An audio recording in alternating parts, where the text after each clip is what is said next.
Hi friends, I hope everyone's doing well. Today I'll be working with a stack of what I call waste papers. These are papers that I use to wipe off excess paint from my brayer while monoprinting, and the stack is getting pretty high. While these papers are already useful for collage, I want to see if adding more layers of paint to some of them will make them more interesting. Let me get out the supplies we'll be using so we can get started. For this process, I'll be working on 2 waste papers at a time that have a similar color palette. It doubles the amount of completed papers, and you can use the same paint colors on both papers. This is the first set I'll be working on. Most of the paint that I'll be using is Liquitex Basics acrylic paint. If I don't mention the paint color during the tutorial, I will include that information on the screen for you. When monoprinting more than one paper at the same time, I think about the order I'm placing them on the gel plate. For this first paper, I only want a small amount of the red paint along the short edge. Then on top of this paper, I'm adding a handmade stencil, so only this section of the gel plate is exposed. And lastly, I'm adding the other waste paper so the exposed shape will print along its short edge. I'm maximizing the printing process by printing 2 papers at the same time. Once I pull up the paper, you'll see the red paint has some transparency to it. You probably notice off to the left side that I placed the pad of paper that I'll use to wipe off my brayer. I monoprint a lot, so I'm constantly creating these waste papers.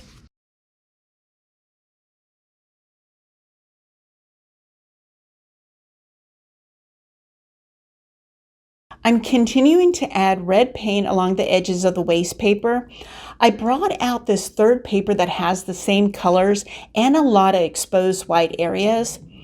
I will concentrate on adding layers to the 2 original papers, but I want to use the remaining red paint that's on the gel plate. You probably noticed that I don't precisely register the papers on the gel plate. I line them up in the general area that I want printed. I like uneven, imperfect layers of paint. This is my style, but if you want a more precise placement, there are guides you can purchase to help with that. Also, if you prefer not to use your hands to smooth the paper, you can use a tool called a Baron. I have one that I use when my hand gets tired. I won't be using it in this video, but check out some of my other monoprinting videos if you want to see how it's used. There are some waste papers that I want to print by itself, like this one. I wanted this stencil printed on a large section of the paper. The stencil is 9 by 12 inches, while my gel plate is 8 by 10 inches, so it will cover the whole gel plate. By the way, the handmade stencils and masks I'm using were made with 110-pound cardstock. It holds up really well, so I think it's a good paper to use for this purpose. Some of the stencils you see me use are a few years old.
If a paint is applied too heavily, I like to use a blue shop towel to remove some of it. I like using shop towels for this purpose instead of regular paper towels because they don't leave any fibers on the painted papers.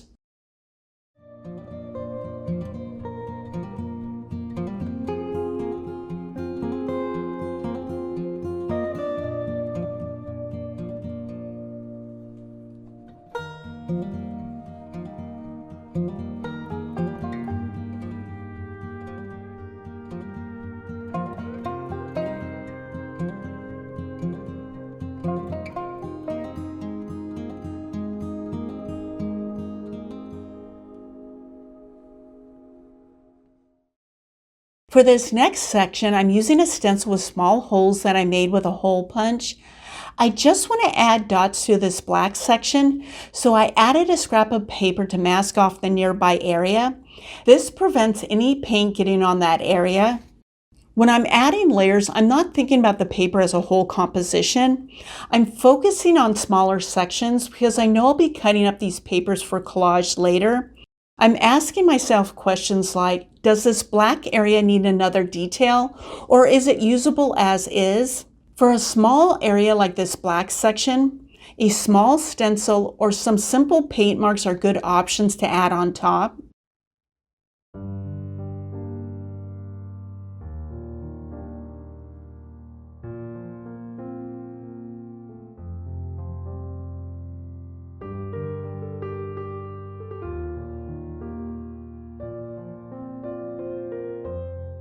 I like the area with the pink rectangles, but I thought it'd be even better to add gray circles to a section of it. This way I have more options when cutting it up for collaging.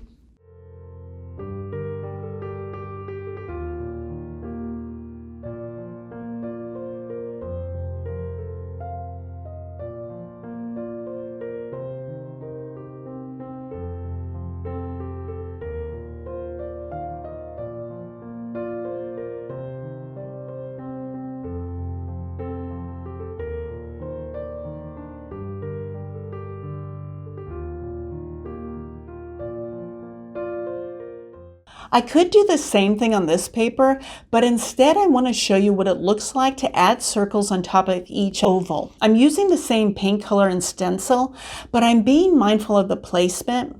I don't want each oval to have the same number and placement of circles. This creates more variety and gives me more options.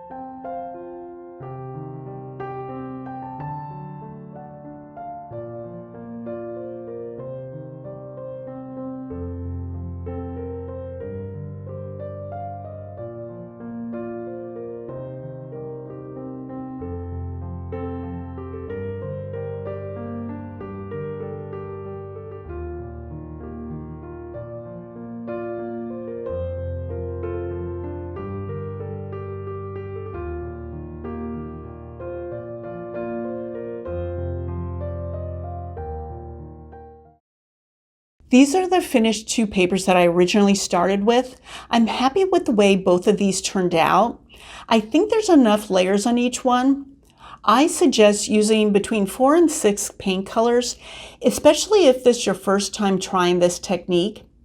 Think about how the paint colors look together, and if you want to include all 3 values, light, mid-tone, and dark. These papers have all 3, but it's not necessary. Remember, you'll be cutting up these papers, so you're looking at sections and not the paper as a whole. There are enough interesting areas where I can see myself cutting them up for collage. And I like that there's a section on the left paper where the original black paint is on the blank background that I didn't touch. There's a good color contrast in that section, which will be useful. The other 2 papers that I partially printed are at a good starting point to add more layers at another time. Let's go on to the next set of waste papers. Here's the next set we're working on. There's too much white paper showing on both, so I'm using a 2-inch brayer to apply paint to mimic the existing paint marks. This will help to create a good base for more layers. I'm using a small gel plate as a palette to get a somewhat even coat of paint on the brayer, but it doesn't have to be perfect. The paint will be applied with both thick and thin consistency. I'm not sure what the original yellow color was, so I'm using yellow oxide. Both are yellow, but one is brighter than the other. I don't think adding yellow oxide will create too much of a contrast. Once I have enough yellow oxide on the paper, I'll do the same technique using burnt umber paint. I chose to use this color instead of orange to add some contrast to this layer.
For more color contrast, I'm adding bright aqua green to different areas of each paper.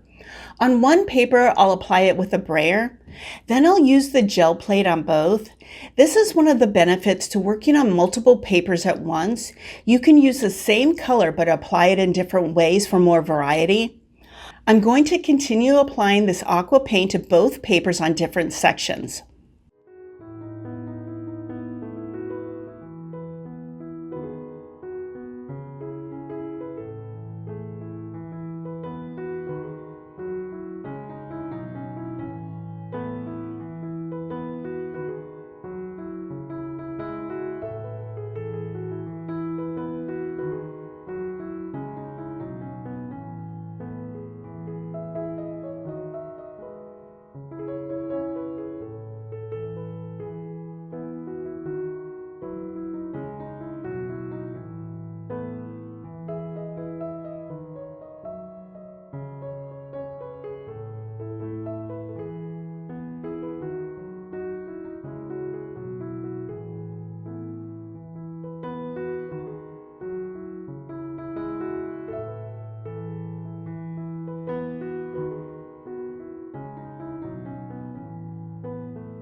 This primary blue paint is semi-opaque, so it'll provide a nice transparency on top of the existing layers.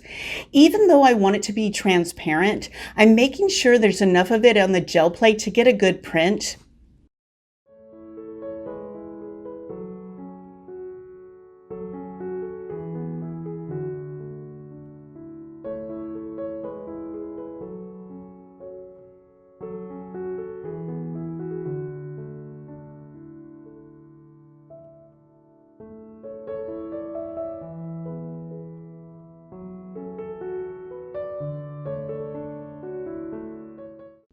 This is a good transparent print. You can see some of the orange and yellow oxide under the blue arch.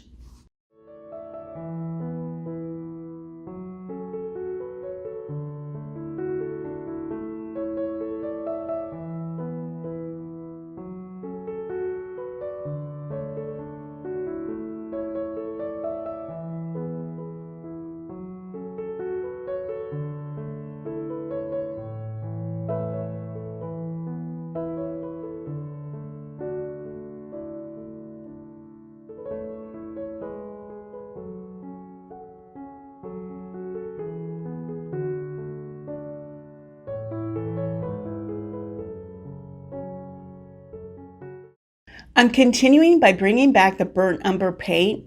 I want the edges and corners of all four sides of the print section to be straight, so I'm placing two pieces of paper over the curved edges to cover them. Sometimes I want defined edges, and sometimes I like raw edges. It's fun to add both to one paper.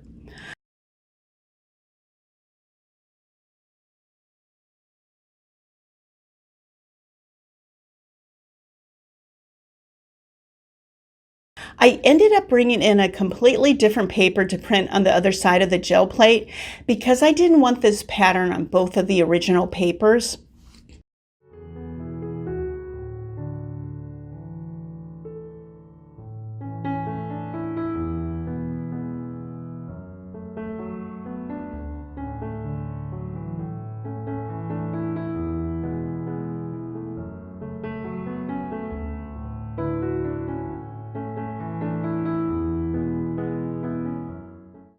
I pulled out my number stencils for the next layer.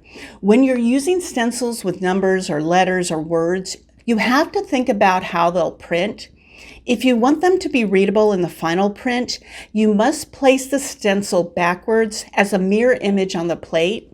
Notice how the number 2 is readable while the 6 and 7 are reversed on the gel plate. This means that the 6 and 7 will be readable on the paper, but the 2 will print as a mirror image. I'm okay with that because I'm using them as graphic shapes. It is something to keep in mind though when printing. I'm going to finish layering painted numbers on this paper, then both will be finished.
Looking at these two final papers, I can see sections that'll be excellent to use for collaging.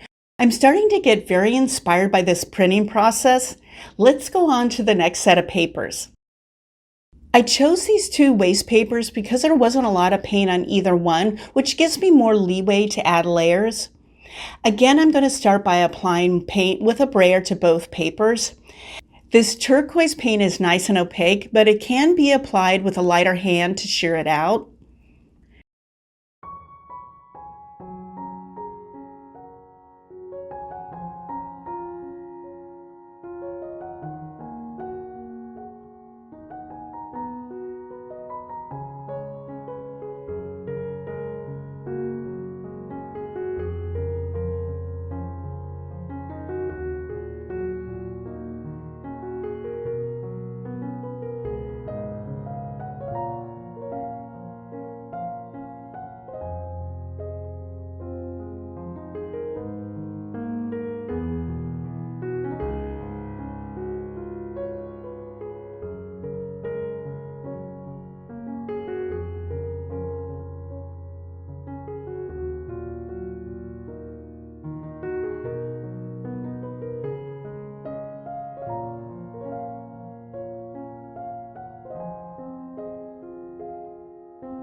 Next, I'm using primary red, which is semi-opaque.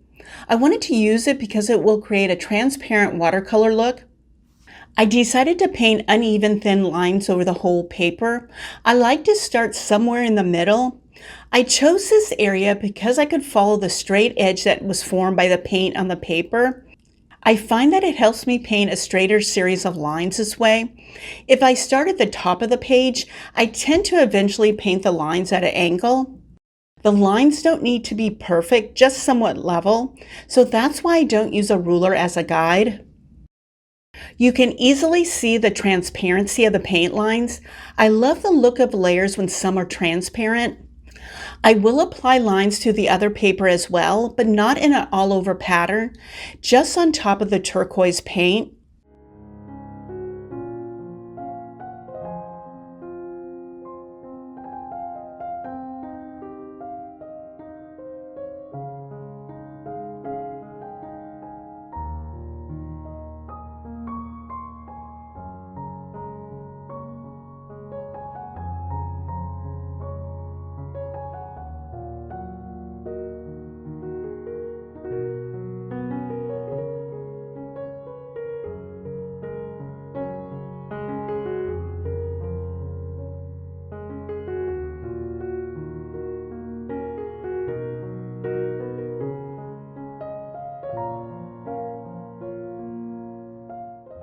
I chose to use this yellow paint because it's semi-opaque. I want the next layer to have a light transparent look. My plan is to print these ovals over the whole paper. It won't be an exact repeat because I didn't design the stencil that way. It's more of a loose all-over pattern. Once the first print is done, you'll see me line up the next area, but I'm not concerned if it's not perfectly registered. I know I'm repeating myself, but I'm more interested in how sections of this paper look because I'll be cutting into it for collage.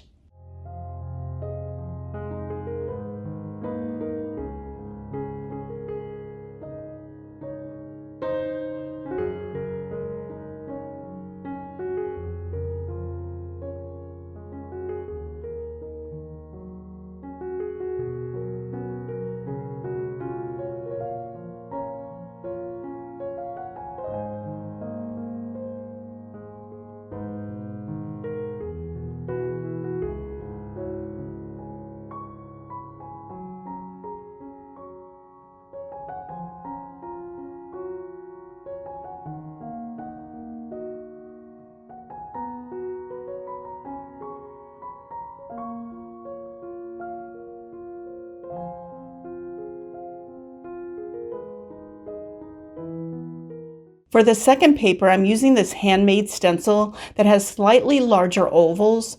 I like the placement of the ovals on this area of the paper. I don't want all of them to print though, so I'm covering one that I want to leave out because I like that section of the paper as is.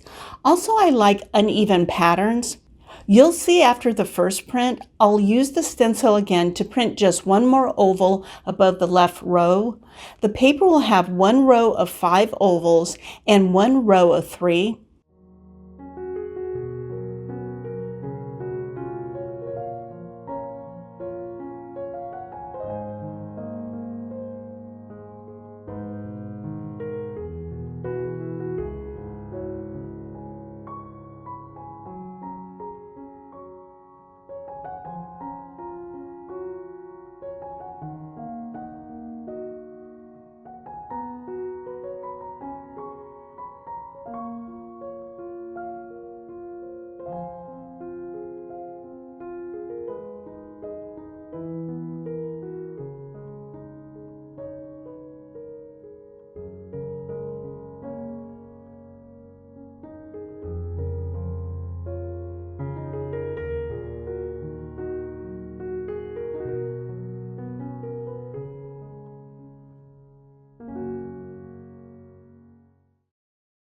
I can already see how I can use various sections of each paper in a collage.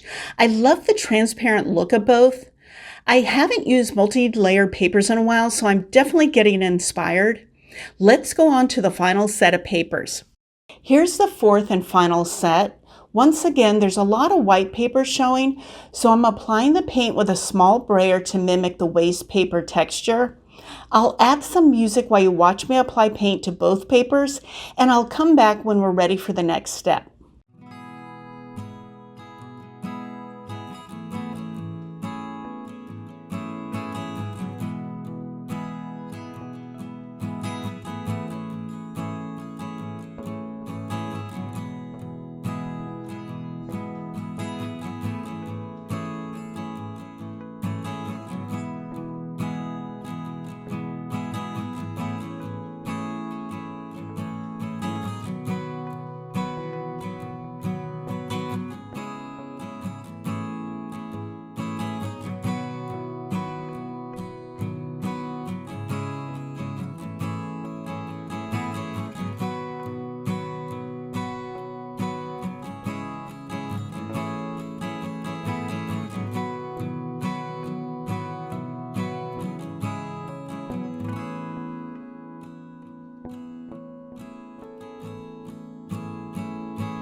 The next step is to add a very loose stamp using the smallest gel plate I own, which is 3 by 5 inches.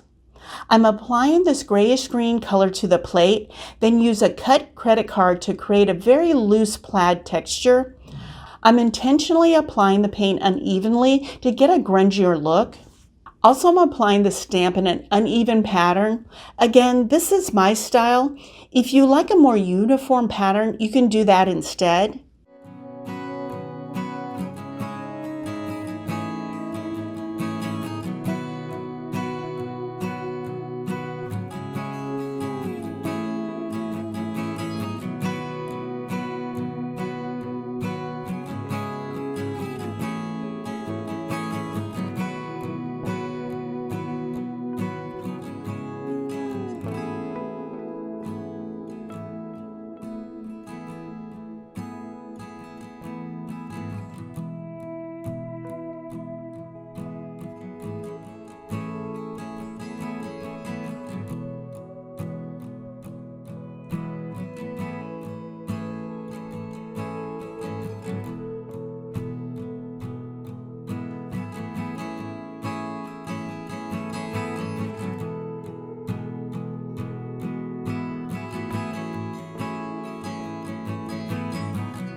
I tend to use a circle stencil a lot. I think it adds a nice finishing touch to any artwork. For this paper, I'm applying orange circles in groups around the paper, thinking of areas that I might want to cut into smaller sections. Using the semi-opaque orange paint will ensure that the circles are transparent, so the paint underneath will show through.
Now on to the next paper. This art shape is one of my favorite shapes to use when collaging.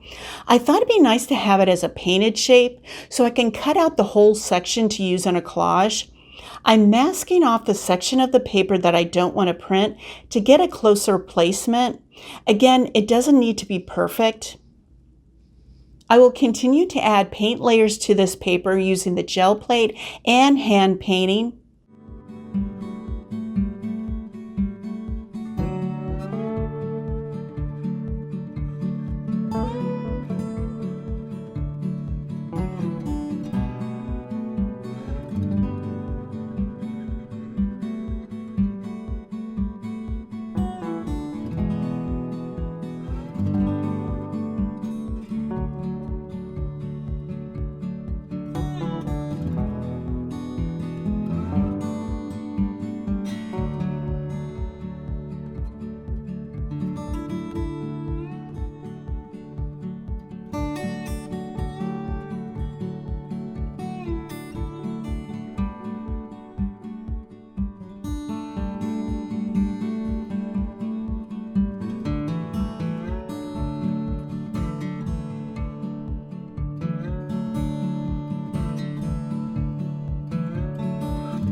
Another set of papers where I can see so many sections that can be used in a collage. Let's wrap up this video next. I'm excited to start using them in my collage practice. My next video will include some or all of these papers in a collage or two. I haven't outlined the video yet, so I don't know how many papers will be used or how many collages will be made. I hope you learned something about layering paint on paper. Just to recap a few key ideas, try starting with 4 to 6 colors on each paper. When adding layers, think about how the sections will look when they're cut up. Experiment by layering opaque paint over semi-opaque and transparent paints, then try the reverse. Most of all, have fun with this process. Let me know if you have any questions. Thanks for watching. Take care.